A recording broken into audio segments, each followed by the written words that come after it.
All right, it is a lazy Sunday, and what are we going to do? Well, we're going to do two things today. We're going to take a look at this issue 142 of CVG magazine.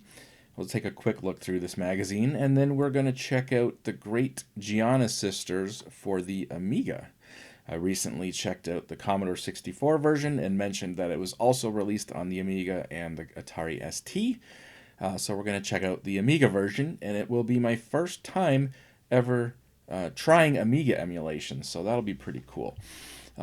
Anyways, why are we looking at this specific issue of this seemingly random video game magazine? Well, back in September of 1993, 12-year-old me actually found and bought a copy of this. I was in a bookstore in the mall, and they must have had import magazines.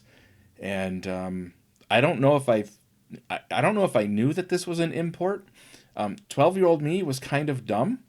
I probably didn't even know what Europe was or the UK. I definitely didn't know what the fuck a Mega Drive was or a Mega CD. And I absolutely remember being confused to all hell about this. Why do they keep calling the Sega Genesis a Mega Drive? And I certainly didn't understand different currencies. And that will definitely come into play near the end of this magazine because, yeah, I was definitely looking at things going, wow, look at these prices, but I had no idea what the heck I was looking at. So, yeah, I randomly came across this magazine in a bookstore in a mall back in 1993 and picked it up. Again, may not have even realized it was an import magazine. I don't think I really even knew. Again, 12-year-old me, pre-internet world, I was kind of a dummy, and I was probably thinking, I probably thought Europe was a country. I certainly wouldn't have known what the UK was, or the British pound. And again, uh, really remember being confused about the Mega Drive and the Mega CD. I don't remember a lot about this magazine in general. In fact, I didn't even really remember what the cover looked like, and I didn't remember the name of the magazine. The only thing I really remembered for sure was, again, being confused about Mega Drive and Mega CD, and that there was a review for Day of the Tentacle inside. That's about all I remembered. Now, many years later, I was like trying to remember. So this is a random magazine I had back in the day, probably for like a year, and then it got thrown out or something. And then only recently I was like trying to remember what that magazine was. And all I could remember was that it was an import magazine from the UK, and that it was covering video games and computer games. And I thought, well, how many video game magazines can there be from this time from the UK that was computers and video games? Oh, well, that's literally the name of the magazine. Computers and video games. Now, earlier issues of this magazine didn't have the CVG logo. It literally just said computers and video games. And then for a while around this time, they went to the CVG. And then I think after this, they went back to computers and video games being like spelt out and not having the CVG. So they only had this CVG for a little while around this time. And again, I knew that it was a UK magazine from around this time, and happened to hear about this CVG magazine, and I was like, maybe that's what it was. So, and I remembered it was around, 1993, maybe early 1994. So, looking through the issues around this time period, again, I still didn't really remember what was on the cover. I came across a cover that had Indiana Jones on it, and I thought maybe that was it. And then there's a couple issues around this time, but I think one before and one after, that had Terminator stuff on the front. One was probably for like Terminator 2, the arcade game, maybe coming to Mega Drive or Super Famicom or Super NES. Sorry, or maybe one was for the Terminator coming out on Sega CD slightly after this. But I was like, yeah, it definitely didn't have Terminator on the cover. I absolutely would have remembered that. And then I saw this one and I was like, yeah, I think that might be it. And sure enough, this is it. It's got the review of Day of the Tentacle inside. The one thing that I absolutely remember in here. And again, I don't really remember much else. There was a couple other things I remembered, so we'll mention that as we go through. But I think we're going to go through pretty quickly here because, again, a lot of this is just advertisements, and it's cool to see some of the ads for the time. And there's a lot of like store ads in here to buy games too. So, again, we'll go through here pretty quickly. But right off the bat, I do remember all these weird faces. They don't look super weird here. They look fairly normal. But in some of the reviews, like if they really like the game, they'll make like their eyes bulge out, just kind of like morphing their faces. So I kind of remember that. And then getting here, when I saw this, I definitely remembered this. Seeing this Amiga CD. Now, I don't think at the time I would have known what an Amiga was. And so I would have saw this thing, and I guess I would have known what Commodore was. So yeah, I was like, okay, so Commodore's coming out with like a new video game system, and it's gonna be like CD-ROM. I certainly remember looking at this controller, thinking it looked weird, but kind of cool at the same time. And it's like, oh, this thing's like 32-bit. Like I thought this thing was gonna be pretty awesome. Now, obviously, in retrospect, it's really just like a consoleized, I think, right? It's like an Amiga 500. It's just like the AMA, or sorry, AGA chipset. I'm not even really an expert on the Amiga. Again, living in Canada at this time, I don't think I knew what an Amiga was. I certainly didn't know anyone that had an Amiga, whereas the Commodore 64 was very popular over here. I had one in my grade school classroom. We had them at the library. I had them at the YMCA. And I knew people in my grade school, in my classes, that had one. So the Commodore 64 was pretty popular over here. But again, the Amiga, I don't think I knew anyone that owned an Amiga. I may have never even seen an Amiga at this time. So there's a good chance I didn't even know what an Amiga was. But again, in retrospect, I think this is basically just like an Amiga 500 with a CD-ROM drive. And a lot of the games were just straight ports of a like, European developed Amiga games. So really not a great system, sorry, in retrospect. But anyways, I definitely remember seeing this, and I definitely remember thinking it looked really cool. So there you go. I remember seeing this just because how can you forget this? We got like Sonic the Hedgehog in like I don't know if that's Formula One or kart or Indy, whatever kind of race car this is. But this looks like it's just some sort of like ad for like Sega going around with these buses, and they were going around the UK and maybe just showing off Sega games.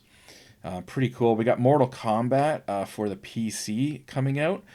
I actually had Mortal Kombat for the PC. I had it on my dad's 486. And it was a pretty decent port, all things considered. A lot of ports that came from like console or arcade games to DOS in this era weren't necessarily great. The Street Fighter 2 port, for example, is absolutely terrible. But Mortal Kombat was actually pretty decent. And then it's pretty funny seeing this. This is like an EA multi-tap thing, the four-way multiplayer adapter. And this just came up on my radar. I was just talking about this for the new port of Final Fight that just came out for the Sega Genesis. Actually supports this, and you can do three-player co-op with it. So that's pretty cool. A random news ad for some computer speakers. The Active 35s. They say they're 20 watts. These aren't super clear, by the way. Some of the really small text on here is a little bit hard to read. But yeah, I'm assuming that's like 20 watts peak. But that would still be pretty decent for the time. They certainly look better than the computer speakers that I had at the time. I had little white ones that were pretty common. I think they might have been. What the heck was that sound? They might have been Creative branded. I think the ones I had. I think they might have came with my Sound Blaster Pro. I bought a used 286 at one point, and it came with a Sound Blaster Pro in it, but the guy still had the box. So I remember there was like a pretty big box because it came with a bunch of software and books. But maybe the speakers came with that package or something. But I have a feeling they were speakers that were like rebranded for different like companies, like maybe like Radio Shack would have had the same ones with Radio Shack on them. But they're pretty common PC speakers at the time that you could use powered or unpowered. I think they ran off a 9-volt battery, but I had like the AC adapter for mine. But I could even use them unpowered with my Sound Blaster Pro. It would just be louder if I used the power adapter or a battery. And I'm talking way too long about these computer speakers, so let's move on. Again, I kind of want to go through this pretty quickly. We got Bubsy for the Mega Drive there, £40. I'll mention the price whenever it comes up because it's pretty neat to see the difference in price in some of these games as we go through here. I think this is like an ad for a magazine, like a sister magazine, Mega CD. Could they call it Mega CD? But it's yeah, Mega CDI, 3DO. So like all the CD-ROM systems were getting their own magazine. We got the Philips, I guess like the MPEG decoder, audio video module, and that I think that would let you play VCDs. So yeah, pretty crazy at the time, but this was a fairly common thing. You would have spent a lot of money on a CDI, and then they'd be like, "Oh yeah, I can play FMVs, but not really super great. If you want to play better FMVs, you got to buy this thing." So I don't know what the CDI was when it came out, but if you dropped like $500 on a CDI, and then it's like, "Oh, by the way, now you got to drop $200 on this thing if you want to play VCDs." And actually, so here we go. This is the 3DO versus the CD32. And the CD32 was already out in the UK, I guess. So £299 launched out now. The 3DO they're saying wasn't out yet. It's saying launched early 94 US and 95 UK. Now I thought the 3DO came out in 1993, but maybe I'm wrong. But yeah, this price estimated at £499. So it was £200 more for the 3DO. But like the 3DO is definitely more powerful. You look at games like Road Rash and really especially the first Need for Speed game on 3DO, I found very technically impressive. Certainly much more powerful than the CD32, which again, I think was just like the AGA chipset from like an Amiga 500, basically. So, yeah, kind of cool to see, the price difference there. And again, the CD32 wasn't released in the US, so it really never caught on in North America, despite the fact it technically was released in Canada. But I never saw one. I never knew anyone that owned one. So technically it was released in Canada, but obviously it did not sell very well. And without the support of the US, where that market would be bringing over games, yeah, I don't know. Again, a lot of the games on the CD32 were just European developed Amiga games that had already been out, in some cases maybe for years on the Amiga. Just put on a CD, basically. Jesus, fuck, what was that? Well, it's a lazy Sunday. I'm not editing this video. We're going to hear all kinds of weird random noises going on. It's like they're doing like maintenance or something. Sounds like someone's drilling a hole in the concrete. The Sega Saturn, this is hilarious. Look at this thing. They thought it was going to look like this. This looks like a Discman from 1998. Like I literally had this Discman in 1998. But yeah, it looks like it got a headphone jack on the front. It looks like it has the 9-pin controller ports, which of course it didn't end up having. And like 4 buttons and five buttons on there. I don't know. It's crazy. Yeah, there's no way the Saturn was going to look like that. Have fun fitting all the chips that are inside of a Saturn. in that. I have no idea what this is. I think it's like a soccer player. There's definitely a lot of like reviews for soccer games in here. Maybe that shouldn't come as a surprise. But yeah, here we go. Starting the reviews. So this is Street Fighter 2 for the PC Engine, and this was 95 pounds, which I thought was pretty crazy compared to, we just saw Bubsy was like 40 pounds, I think, right? And look at these screenshots. Like, they are so washed out. They clearly had to point a camera at a CRT and take these pictures. And that's how a lot of screenshots back in the day were done. We take screenshots for granted for sure. And I think like maybe GamePro and EGM were like a little bit better at doing this back in the day. But like, can you imagine you had like your film, 35 millimeter SLR camera or something, and you had to like take a picture of a CRT, and it's like you didn't even know if it was going to be overexposed or in focus until you got the film developed. Like, good lord, that's how you had to do screenshots back then, and in a lot of cases. Now, in other cases, well, we'll just finish here taking a look at again Street Fighter 2 for the PC Engine. Again, it's unfortunate the screenshots are so washed out because the game is very colorful. It's a very good looking port of the game. I found it strange they show the Turbo Duo here, but I don't know if the TurboGrafx 16 or really just the PC Engine itself was released in the UK. Like, it might not have been released in the UK until it was the Turbo Duo. I'm not too sure. But anyways, yeah, 92%, pretty good port. But here we have Street Fighter 2 Turbo for the SNES, 100 pounds. So I thought 95 pounds was crazy, but at the same time, it's like this was like a very unique, the Hue card or whatever the heck they were called, the turbo chip card. To fit 20 megabits on a PC Engine Hue card, they had to make the whole thing thicker than all the other games. So they obviously had to cram, more chips in there. Maybe they were stacked or something and make it thicker. So it's like, okay, 95 pounds makes sense. If Bubsy was like 40 pounds, maybe that was the average price of a game back then. And this was 95 pounds. But then we get to, again, Street Fighter 2 Turbo on the Super Nintendo here was 100 pounds.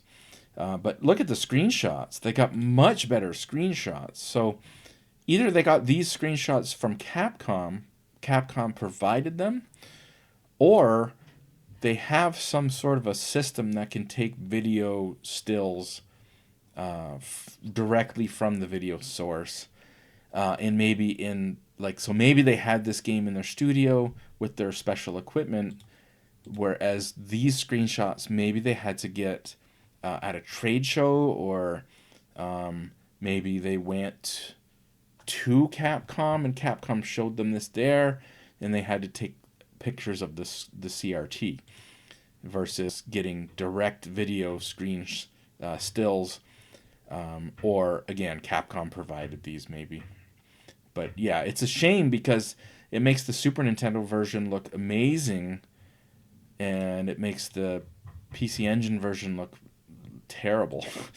But of course, they're much closer in person.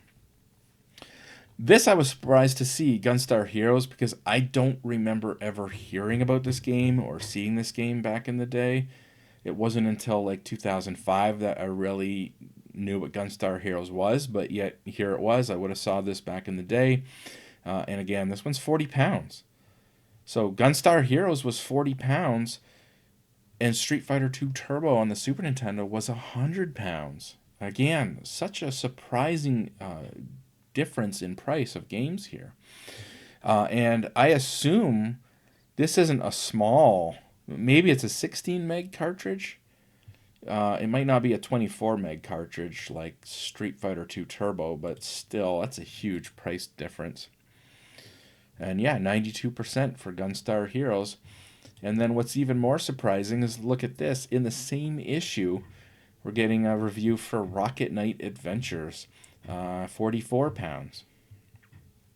Again, I don't know if this is, I'm assuming like a 16 megabit cartridge. It's I'm assuming it's more than 8, but not 24. And again, very colorful screenshots. So I'm assuming they either got these screenshots from Konami, or they have a system that can take a screenshot, like a still, from their video source. Because this doesn't look like it's taking a photograph of the CRT, like some of the really obviously washed out screenshots.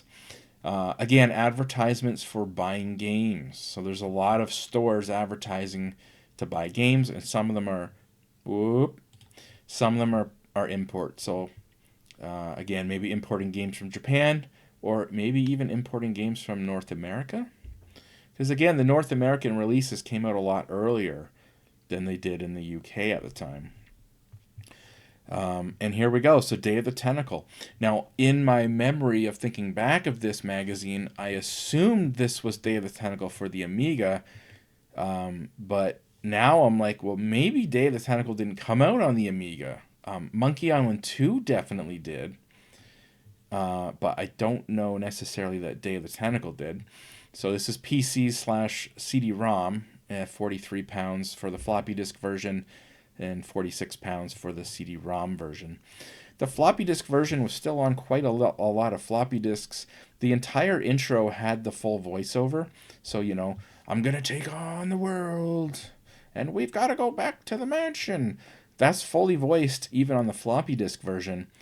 But again, it's only the intro. Once you're playing the game, there's no voiceovers unless you have the CD-ROM version, and then you have full voiceover through the whole game.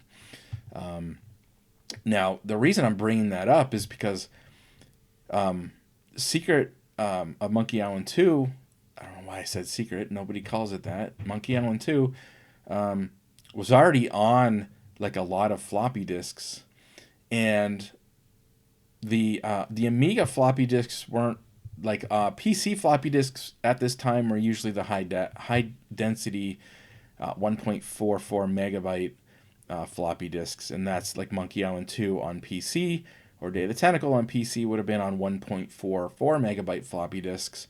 The Amigas weren't, I don't know what they were, 620K or something like that. So a game like Monkey Island 2 would have been on even more floppy disks than it was on PC, and you were running it in most cases off the floppy disks themselves, because most people didn't have hard drives for the Amiga at the time. Now, when the Amiga came out, it was so much more advanced in terms of graphics and audio for games than the PC was, yet the PC was more expensive, but it was almost always the case that the PC would have a hard drive in it, especially by the late 80s, or in this case, 1993. And so we were used to that. Like, we would install Monkey Island 2 onto the hard drive, and you played it off the hard drive. But most people playing Monkey Island 2 on Amiga, they would have had a game where they had something like 6 floppy disks, and you were constantly swapping disks because you're constantly going from one island to another, from one area to another, back and forth. And you would constantly be swapping disks and having like very long load times, obviously, every time you got to swap disks. So very different experience playing this on PC. Now again, Day of the Tentacle would have been on even more floppy disks, especially with the full voice intro.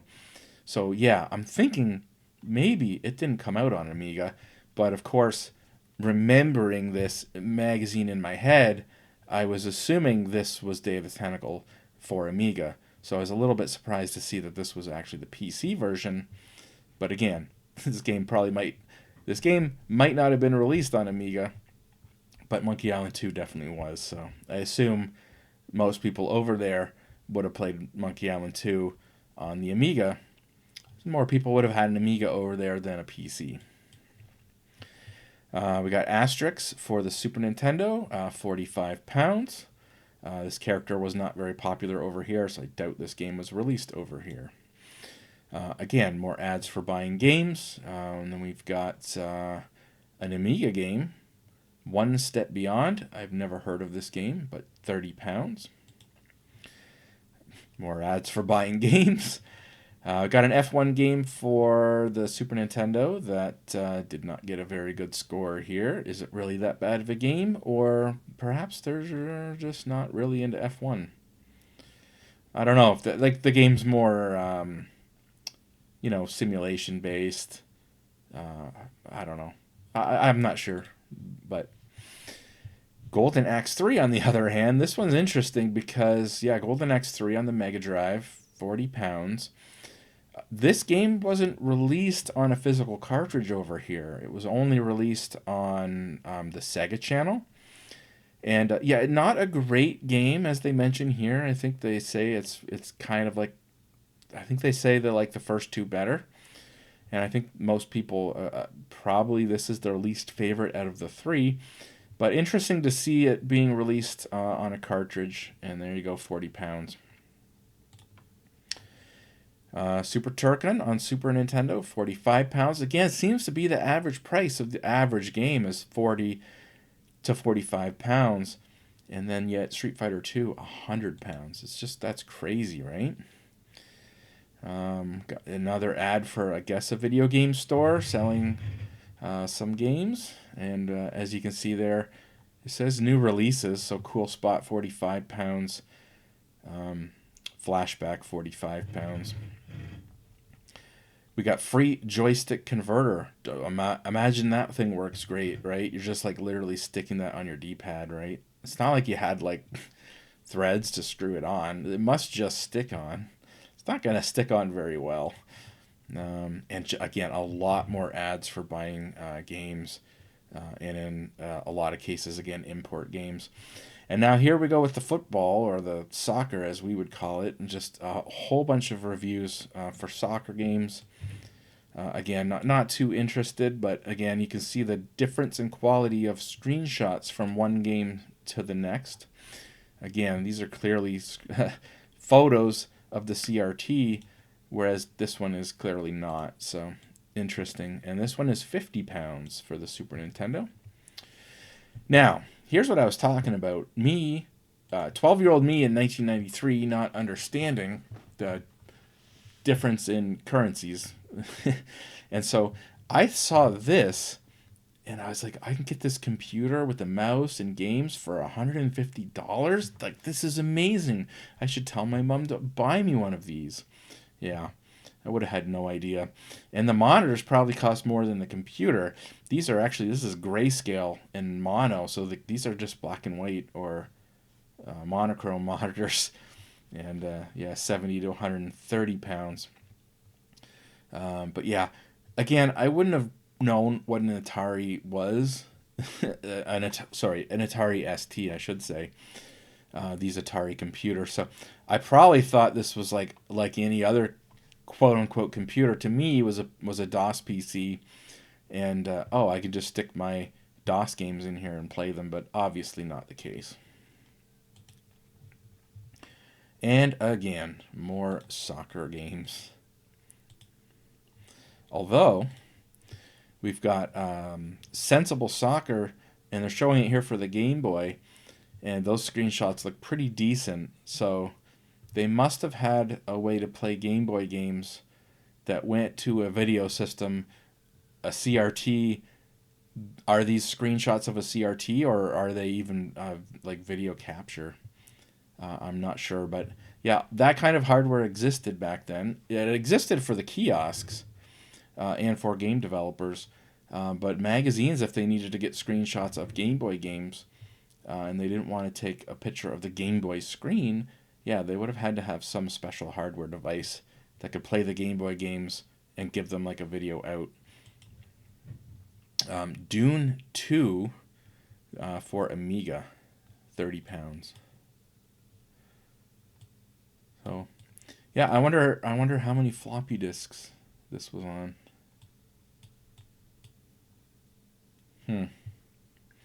It's surprising to me that Amiga CD-ROM never, correct me if I'm wrong, CD-ROM on Amiga never really caught on.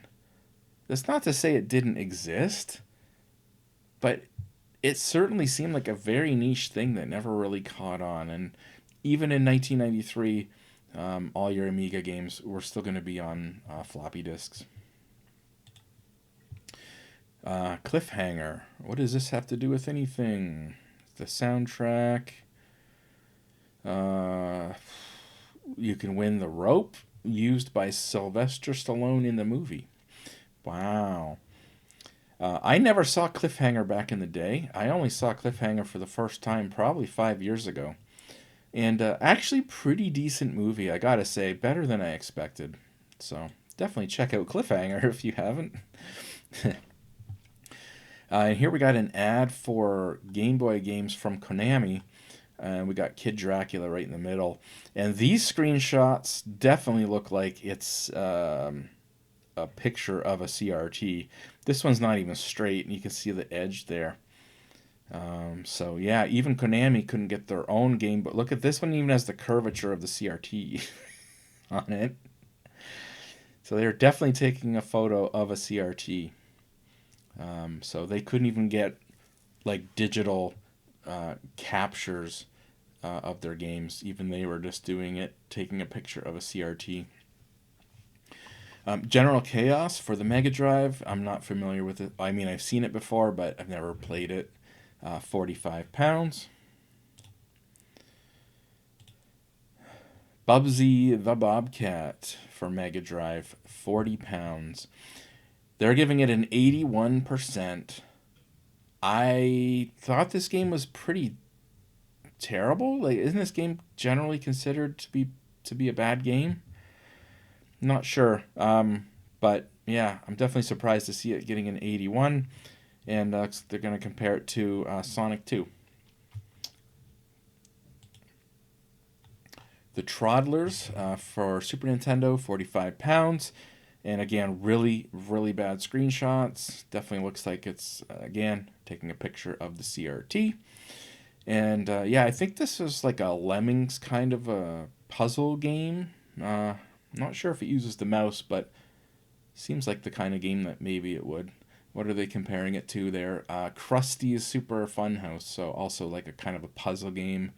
Get all the mice to the exit, kind of like a Lemmings kind of a clone. Mega CD. These are still reviews. Okay, so Switch for the Mega CD. Now I've seen this character before. Isn't this character popular in Japan? Like a really old cartoon or something in Japan.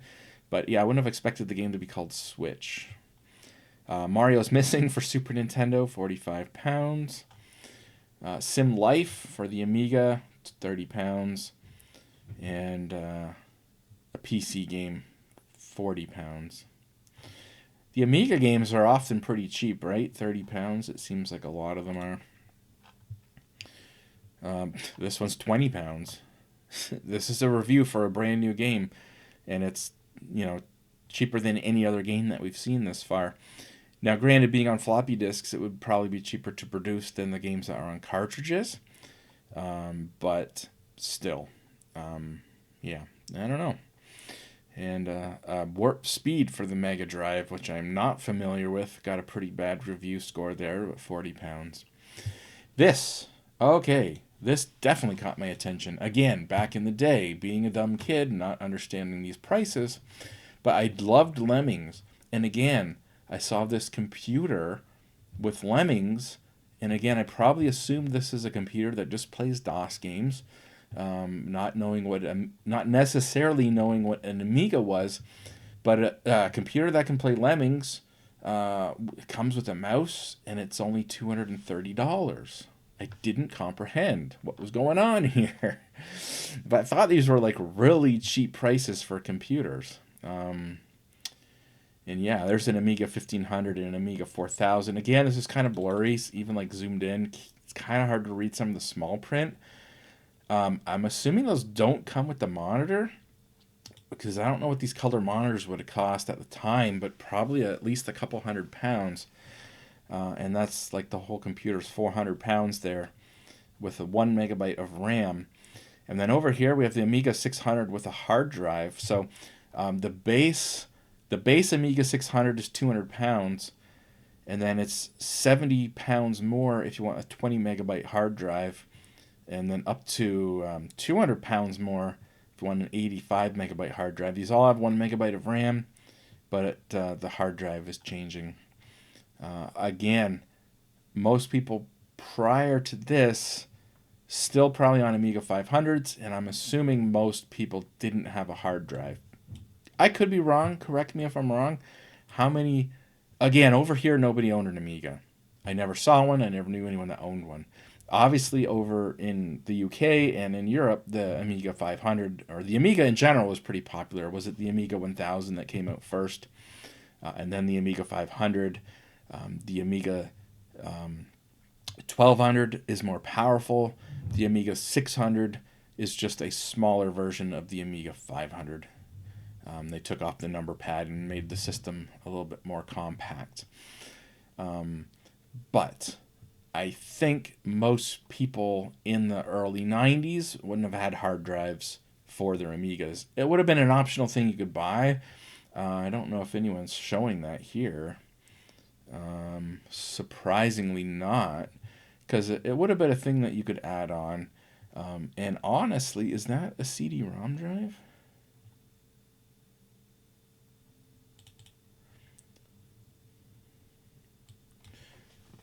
The CD TV, because that was a CD-ROM add-on for the Amiga 500.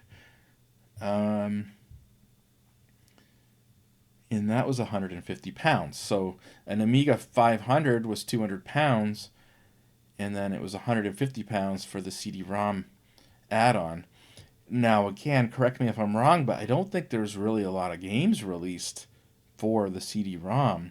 So what this was for most people, I'm not really sure. Compatible with CD plus G and CD. I guess they mean music CDs.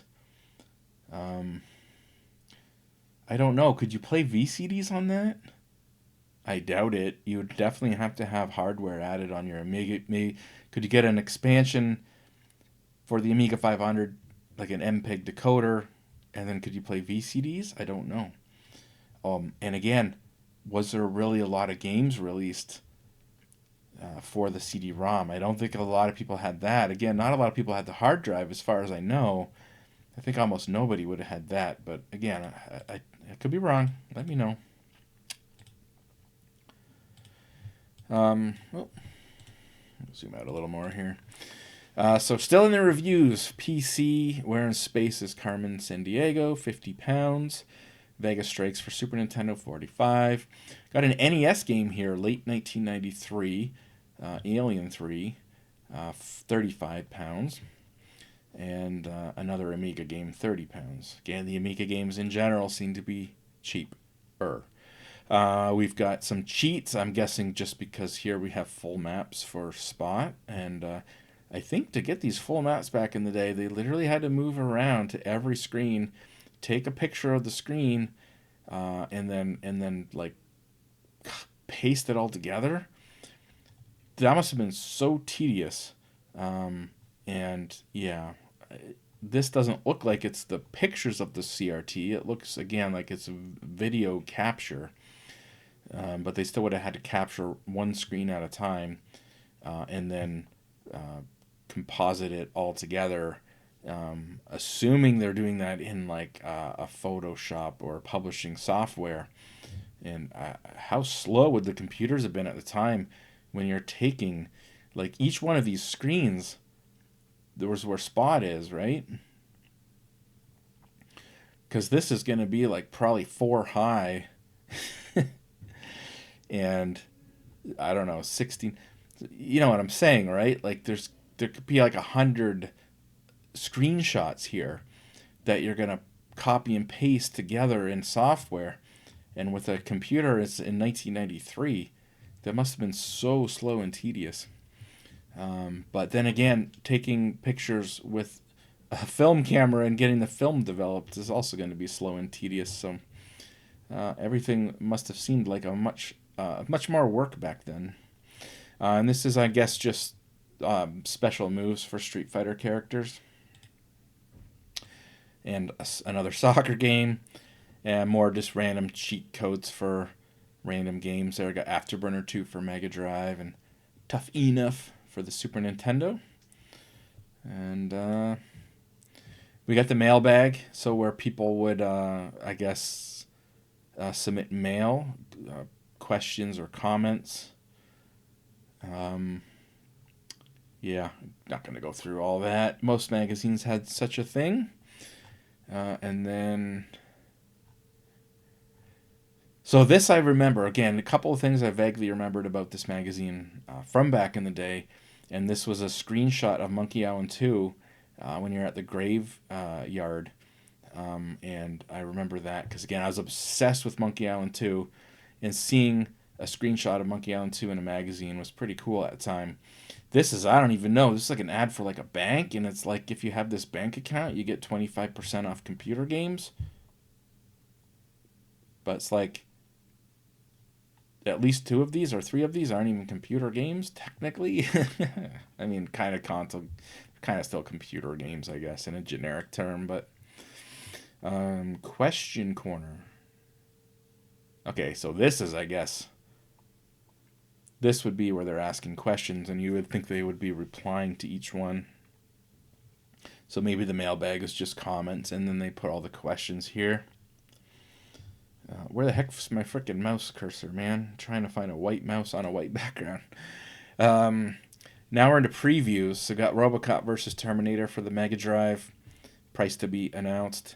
The Terminator for Mega CD. Again, price to be announced. And F-15 Strike Eagle 2 for the Mega Drive, £50. I've looked at some of the 3D, real-time 3D flight sim, combat sim games on the Mega Drive, but I don't think I've looked at F-15. I don't think. I know I looked at F-22, which I think was at EA, and MiG-29 might have been Microprose, but yeah, I don't think I ever looked at F-15. So I wonder if this came out after MiG-29, if it's a little technically more advanced, maybe. And then Burning Rubber for the Amiga. Again, £25, cheaper than the average game here. Local Buyer's Guide. Now, these are like towns in the UK, in England, that...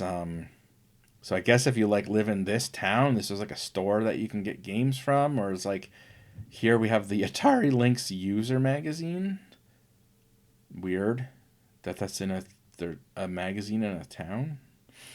It must be a very small magazine. Super Choplifter 3 for Super NES, £45. Again, this is still a preview, but we got good screenshots in a preview here. And then preview for Zombies Ate My Neighbors for the SNES / Mega Drive. Price to be announced. This one's a little surprising to me because I think I vaguely remember seeing this in the magazine and thinking this looks really cool. But assuming this game was already out here at the time, but I never remember seeing this game. I didn't know anyone that owned this game.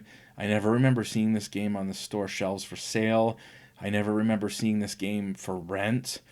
This game like went under my radar until much later. Despite this looks like a game that I would have thought was really cool at the time, I never really saw this game back then. So I'm not sure why. Maybe I saw it and it just, I don't know. I think just the name and the title, if I saw the box, would have caught my attention. But again, I don't remember ever seeing this game even for rent in my rental stores, which is weird.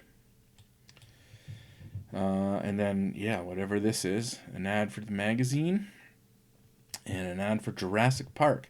Available October 1993, Amiga, PC, NES, SNES, Game Boy. So this is like the first Jurassic Park game, hadn't even come out yet. And the movie, Jurassic Park, came out in 1992. So this is already late, not coinciding with the movie. But again, this is in the UK, so maybe these games were already out here. And then another soccer game ad on the back, and we are done. So yeah, that's it. Like I said, this is just a magazine that I had back in the day for a short time that I randomly picked up. Probably didn't know it was an import. Probably didn't really know what the UK was, or even just Europe in general. Definitely didn't understand currency differences, and was definitely confused why they keep calling the Sega Genesis the Mega Drive, and what is the Mega CD? Is this better than the Sega CD? I genuinely was confused by this. Yeah, so kind of cool to see this again after all these years. My favorite thing in there, definitely at the time, was just seeing Day of the Tentacle, seeing a PC game with really nice color screenshots. Again, I loved those games. The Monkey Island 2 and the Day of the Tentacle were some of my favorite games of all time, or at least at the time. So anyways, I guess that's that. We are done there. And then, like I said, we're going to play the Great Giana Sisters for Amiga. And again, I'm pretty new to Amiga emulation. So literally just this morning, I downloaded the core. And here we go. So this is obviously a trainer that someone's added to the disk image. And it uses the mouse, which is weird. You gotta use the mouse here. The controller D-pad actually doesn't do anything here. And the mouse is really twitchy. It's like you move the mouse, like I'm moving my mouse like 2 millimeters to go all the way from the top to the bottom in this menu. It's very twitchy. But anyways, we will skip this. We're not gonna use any cheats.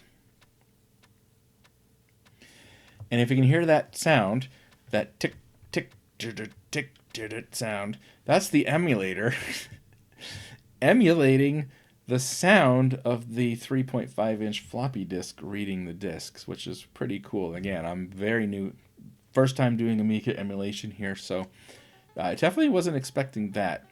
Now, this screen in particular does not look right on my shader, so I don't know if this is like interlaced or something, a different resolution. But just that screen seems to have that issue. So once we get back into the game, it's fine. And again, you can hear the tick, tick, tick of the loading, the loading of the floppy disk drive, which is a pretty cool touch. And there we go. So we're in the game. It says press left for 1 and right for 2 player. And then it's showing the Amiga version and the C64 version, which is weird that they don't need to show who made the C64 version in this. This is a completely different screen. Like, it's very similar to the one in the Commodore 64, but it's also completely different. The Commodore 64 said press 1 for 1 player and 2 for 2 player. And then, so when I saw this, I was like, that's weird. Like, it wants me to actually press left on the D-pad. So yes, I press left on the D-pad, and there we go. Now, I also sat here for way too long thinking that it was loading right now. It's actually not loading right now. It will sit here until you press the action button or the fire button on your controller. The Commodore 64 version did not do that. Now, I have set B to jump, so even this game on the Amiga, by default, up is jump, just like it was in the Commodore 64 version. I knew that was a common thing on Commodore 64 games. I didn't necessarily expect that to be a thing on the Amiga.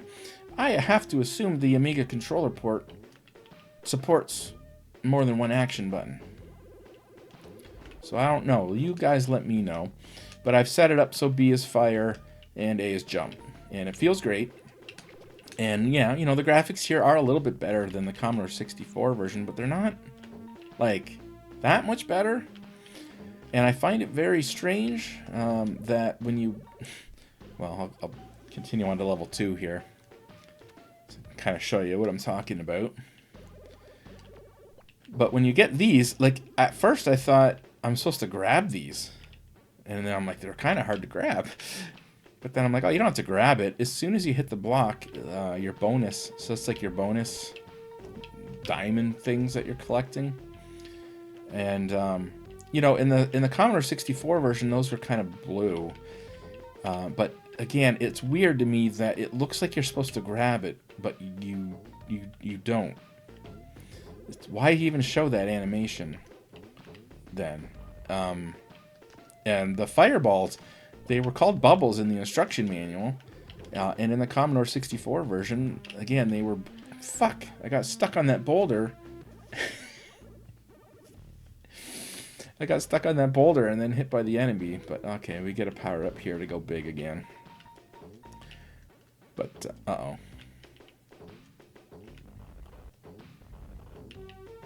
I can't squeeze through there. Oh, are you fucking kidding me, game? Like, I'm stuck here. I can't get up there. Nothing can hit me to make me small. And I can't get past here. Yeah, this game is fucking awesome. Granted, maybe this could have happened on the Commodore 64 version. Do I gotta let the fucking timer run out? This is bullshit. I don't know. Here's my take. I really like the Commodore 64 version. I prefer the blue bubbles instead of red. I prefer not having an animation that looks like you're supposed to grab something when you hit out of a block. The Commodore 64 version doesn't look much different. In fact, you could argue that for being a Commodore 64 game of its time, it is a very, very good-looking Commodore 64 game. And then this, you could argue, is not a very good-looking Amiga game. It's not really taking that much more advantage of the larger color palette of the Amiga. It doesn't really look that much better than the Commodore 64 version. Now, that said, I will admit, this does run better. It feels smoother. The animation and the scrolling feels... Did I just do the fucking same thing again? I just did the fucking same thing. I'm stuck here now. This is terrible design. This is terrible game design. You should be able to squeeze through there, even though I'm big. I'm pretty sure on the Commodore 64 version, there's a lot of gaps where your character's bigger than the gap, but you would squeeze through. I'm pretty sure on the Commodore 64 version, I would be able to squeeze through here. I do not like this version. It looks a little bit better, and it is a little bit smoother. Like I said, it does feel a little bit smoother. And to be fair, these versions all came out at the same time, right? This game came out on the Commodore 64, the Atari ST, and the Amiga all at the same time. So, sure, if you had the Amiga, yes, sure, why not? You'd want the version that looks a little bit better and runs a little bit smoother. I was initially thinking, just because the Commodore 64 is an older machine and the Amiga is a newer machine, it makes me think in my head, oh, it's like the Commodore 64 version came out, and then like a year or two later, this version came out, and so I'm expecting it to be way better and have more stuff added to it, and it's not. I have to remember, it's the same game, it came out at the same time. And again, yes, this does look a little bit better, and it runs a little bit smoother. Now, I'm not going to make that same mistake again. That's terrible, terrible design. And I played the Commodore 64 version. I'm on like level 22, I think, on the Commodore 64 version. I played the Commodore 64 version for hours at this point, multiple times, and never had that happen to me once. And then the fact that it just happened to me twice in a row, again, I'm pretty sure on the C64 version, you can squeeze through that little gap. So yeah, I don't know. I think I kind of like the C64 version better. And again, it's kind of in retrospect in that, look, I'm playing a retro game. I already know it doesn't have to be the best graphics. I'm playing this. I'm going back to play this for the fun of playing it. And like, so what I mean by that is, again, at the time, yeah, sure, if you had an Amiga and a Commodore 64, then sure, you would want this version. Because again, this does look a little bit better, and it does run a little bit better. The load times are certainly way faster. The Commodore 64 version I was playing was on a cassette tape. that I was emulating. But even the emulator emulates the cassette tape loading speed, so it was taking many, many minutes to load the game to get to the title screen. And then it would load again, and it would take many, many minutes to get from the title screen to actually playing the game. Whereas here, it's emulating the obviously this would have loaded faster off the 3.5-inch disc drive than it would have a cassette tape. Even the 5.25-inch disc drive would have loaded a lot slower. So you have faster load times, you have slightly better graphics, you have slightly smoother gameplay. Like, this is a better version. But I kind of have more respect for the Commodore 64 version, again, going back and looking at it and being able to say, this is a really good looking Commodore 64 game. Whereas when I look at this, I go, this isn't a very good looking Amiga game. But again, they came out at the same time, right? So, if you wanted this game and you had a Commodore 64 and an Amiga, obviously this version's better. The load times are better. It looks a little bit better. It plays a little bit better. Other than that fucking issue I had with the block there. Again, never had that happen on the Commodore 64 version. Maybe it can happen. The heat-seeking bubbles are a little weird. These things you can't hurt with the bubbles, and you cannot jump on. So they do require some timing on your behalf to jump over them. And again, the end bosses you can kill with the bubbles, but they take a lot of hits, and it may not be worth it. Oh, there we go. I got him. It's a heck of a lot easier and quicker just to jump over them. But nonetheless, here we go. So that's like World 1 complete, but again, this doesn't have worlds. It just keeps counting up in stages. But again, it kind of acts like every 4th level is an underground dungeon with a boss fight, and then the 5th level is above ground again. So it kind of does act like you're going through the 4 levels per world like you are in Super Mario Brothers.